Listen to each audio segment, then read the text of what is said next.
Con el saludo cordial del día, público en general. Soy estudiante de la Universidad Nacional de Huancavelica, de la Escuela Profesional de Ingeniería Ambiental y Sanitaria. En este video, un trabajo encomendado por el catedrático de la Cátedra de Introducción a la Filosofía, José Agustín Sierra Matos, vengo a explicarles sobre qué es el liberalismo, ideas generales al respecto, el liberalismo económico, el clásico, el neoliberalismo y por último el post-neoliberalismo. Comenzaré por lo que es el liberalismo. El origen del liberalismo se dice que nace en el pensamiento de la escuela escocesa en el siglo XVIII, en el ideario de la Revolución Francesa. Más allá de este origen, remontémonos a unos años atrás, que se dice que el liberalismo se origina de la ciencia jurídica romana. Más allá de su origen, el liberalismo nace de las nociones de qué es la libertad.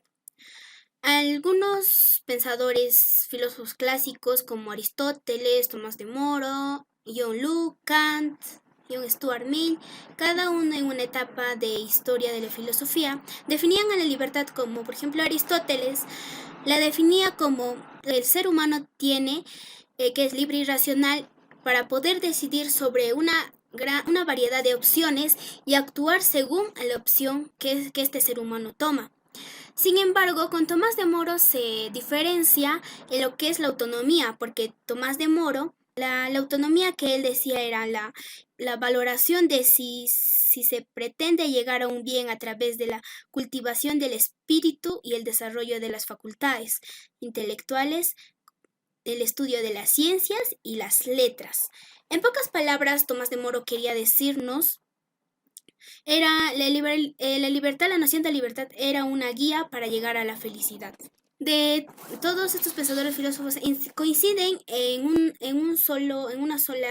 coinciden en algo único, que es la noción de libertad, que era que la libertad es el bien supremo que todo individuo tiene, que así podrá desenvolverse en la sociedad y con una buena organización. Se dice que el liberalismo es una corriente ideológica que con ella se goza de una libertad civil. La importancia del liberalismo. La importancia del liberalismo es que causa, un cambio en lo que es la sociedad, en lo económico, lo político, impulsándose con la democracia y el Estado de Derecho. Adelantándonos un poco a qué es el liberalismo económico, la importancia del liberalismo económico es que el liberalismo busca un mercado perfecto. En lo social, con el liberalismo nacen más derechos civiles, más normas a favor de la libertad. En lo político, en el liberalismo político, la importancia es que el pueblo tiene derecho a elegir soberanamente a un representante, tiene el poder en la democracia.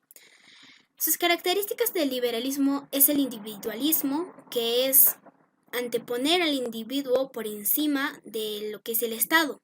En lo que es el autonomismo moral, se da menos importancia a lo que es la ética y se va a pasar a que se le da más importancia a lo que es lo moral, a lo que el individuo elija, decida en lo que está mal o lo que está bien. La bondad natural del hombre. En esta parte viene a ser una teoría de Rousseau, una teoría que se llama el buen salvaje, donde dice que el hombre nace naturalmente libre, pero que la sociedad lo corrompe, lo pervierte. La otra característica es el utopismo, el contractualismo social y el democratismo. Ahora pasamos a lo que es el liberalismo clásico. Liberalismo clásico. En épocas antiguas, antes de que ya se tomara una idea sobre el liberalismo clásico, solo nacían ideas de qué podría ser un liberalismo clásico o cómo podría ser un liberalismo clásico. Pero estas ideas con el paso del tiempo se expondrían con pensadores ya de esa época actual, como por ejemplo Milton Friedman, que daba la libertad como una meta final y al individuo como una entidad superior en la sociedad, como lo dije, como en el individualismo, que ya pone al individuo por encima del Estado. Su origen se remonta en los siglos del siglo XVII y XVIII, que el liberalismo clásico surge por una necesidad de romper los abusos sobre los individuos del modelo aristotélico. El padre del liberalismo clásico. Se le considera padre del liberalismo clásico a John Locke, que era en esa época calificado como un filósofo revolucionario y una de las mentes inspiradoras para la Revolución Inglesa del siglo XVII. Los escritos de John Locke abarcaban más la meta de la construcción de un estado natural. Casi a finales del liberalismo clásico, tiene el objetivo de que el Estado deje de intervenir en lo que es, el comercio, para reducir las leyes de lo que era la exportación, la importación, el libre comercio. Trata de hacer menos el papel del Estado y que el individuo tenga más papel en ello. El liberalismo económico surge como una reacción contra el Estado que intervenía en lo que es el comercio. Los antecedentes del liberalismo económico se dieron en el siglo XVIII. El liberalismo económico considera el mercado como un fundamento del sistema económico y la iniciativa privada y la libre competencia como los generadores de la actividad económica.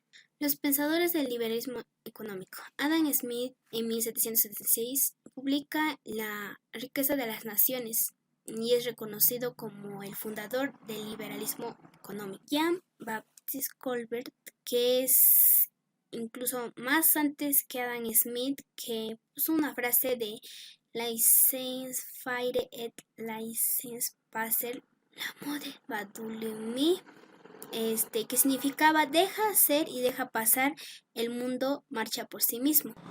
Adam Smith, juntamente con David Ricardo y Thomas Robert, proponían un mercado, un desarrollo económico con el libre mercado, que Adam Smith también expone sobre qué es la libre empresa y de la no intervención del Estado en la elección individual de ocupación, residencia o inversión. Neoliberalismo. El neoliberalismo es un surgimiento de ideas asociadas al liberalismo clásico. Es una renovación de lo que es el liberalismo clásico.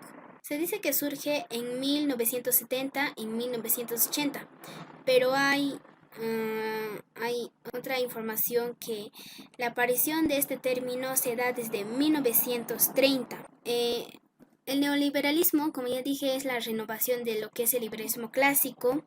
Se podría decir que es un liberalismo clásico reformado. Actualmente este término de neoliberalismo busca apoyar a una liberalización de lo que liberalización económica, el libre comercio general, grandes reducciones del gasto público y los impuestos. Aparte de esto, así como el no intervenir del Estado y que la economía esté a favor del sector privado. Se dice que también que el neoliberalismo es la versión nueva de lo que es el liberalismo económico, el cual tiene aplicación en la economía internacional y no solamente de fronteras nacionales. Se dice que la ideología neoliberal tiene sus raíces ideológicas en el siglo XVII y en el siglo XIX, con los pensadores como el representante del liberalismo económico Adam Smith y John Locke, que es del liberalismo clásico. El neoliberalismo se impuso como una mejor alternativa ante el periodo que se deterioraba del liberalismo clásico. Esto se da en la Segunda Guerra Mundial, cuando la economía decae en 1940 y 1970, se considerando como la era de oro del capitalismo, con un crecimiento económico global alto, caracterizado por la exposición industrial de países de la periferia capitalista. La historia del término, surgida entre los eruditos liberales europeos de la década de 1930, se trataba de encontrar un tercer camino. Este camino sería entre lo que es... Se dice que La historia del término es surgida entre los eruditos liberales europeos en la década de 1930, que trataban de encontrar un tercer camino. Este tercer camino que se trata de encontrar, o un camino entre medias, es un camino que se dio entre la disputa del liberalismo clásico y la planificación económica que tenía el socialismo. Lo que ocasionó para que esta nueva doctrina se desarrollara fueron, como ya dije, los fracasos económicos que se dio después de la Segunda Guerra Mundial, la Gran Depresión, el hundimiento económico que se vivía en los primeros años de 1930. La mayoría de estos fracasos que eran gracias a lo que es el liberalismo clásico. Este término neoliberal fue acuñado por el alemán Alexander Rostow en 1938. Entonces, este alemán define el concepto de neoliberalismo como la prioridad del sistema de precios, el libre emprendimiento, la libre empresa y un Estado fuerte e imparcial. Para ser neoliberal, decía este pensador, es necesario requerir una política económica moderna, con la intervención del Estado. El intervencionismo estatal neoliberal trajo consigo un enfrentamiento entre los liberales clásicos, Laissez-faire como la frase, como Ludwig von Mises o Friedrich Hayek. En las décadas siguientes, la teoría neoliberal tendió a estar contra de la doctrina laissez-faire, que es el liberalismo clásico, promoviendo una economía de mercado tutelada por el Estado fuerte, modelo que llegó a ser conocido como la economía social del mercado. En los años de 1960, este término de neoliberalismo deja de usarse y más bien se refiere para referirse a políticas definidas por el economista como Milton Friedman o Robert Lucas. Los acontecimientos importantes. Siguiendo con el neoliberalismo, antes del postneoliberalismo, los acontecimientos importantes que se dieron fueron a finales de los años 70, donde el neoliberalismo comienza a ganar una popularidad amplia en el mundo académico, en lo político, como una alternativa a lo que fue el liberalismo keynesiano, en la gestión de la crisis de 1973. Cuando el neoliberalismo comenzó a tener contradicciones y a tener bajas con este pensamiento, se viene la crisis de que es el neoliberalismo y para pasar a un postliberalismo. ¿Y qué viene a ser el post-neoliberalismo? Es el concepto del post-neoliberalismo. La verdad es que este término o esta doctrina de post-neoliberalismo, hasta el momento todo solo tiene un sentido y una significación.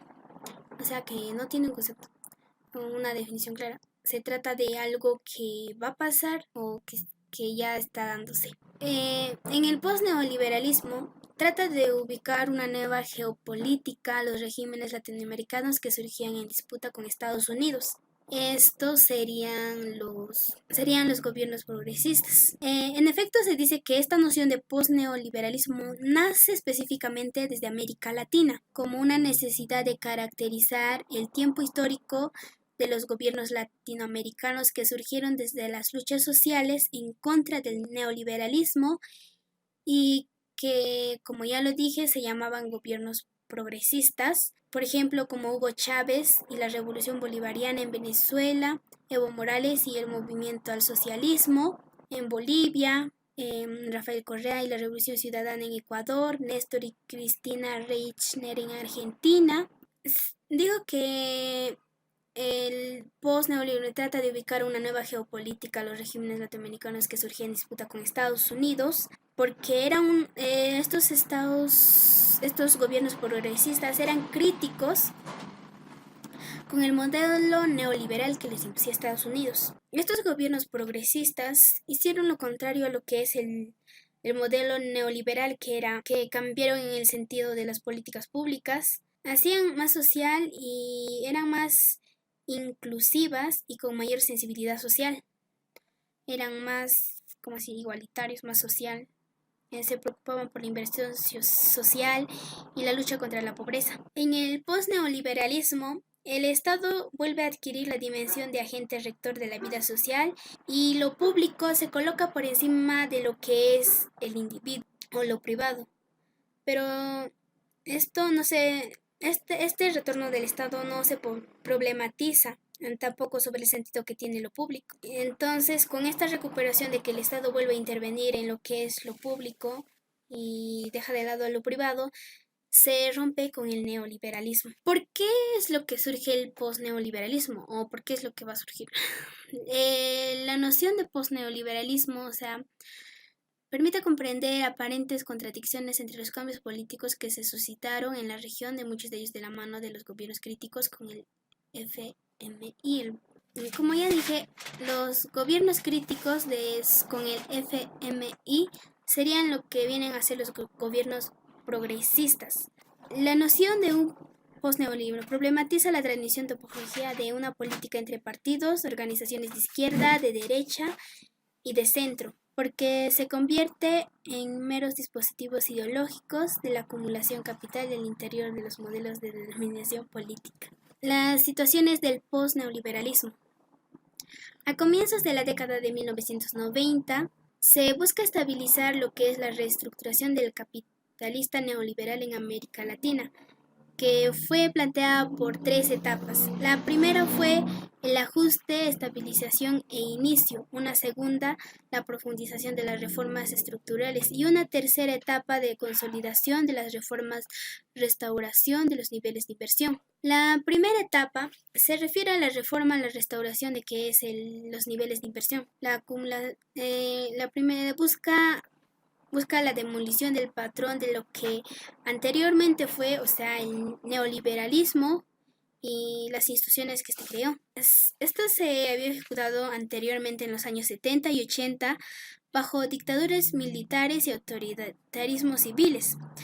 La segunda y la tercera etapa vienen a ser las nuevas reglas de juego de los regímenes representativos y las democracias. El postneoliberalismo se expresa como una corrección, nunca una negación, de postulados ultraliberales sobre el Estado y del ultraindividualismo sociopolítico. Con todo esto, el término de postneoliberalismo fue siendo socializado en el seno de la izquierda moderna o nueva izquierda.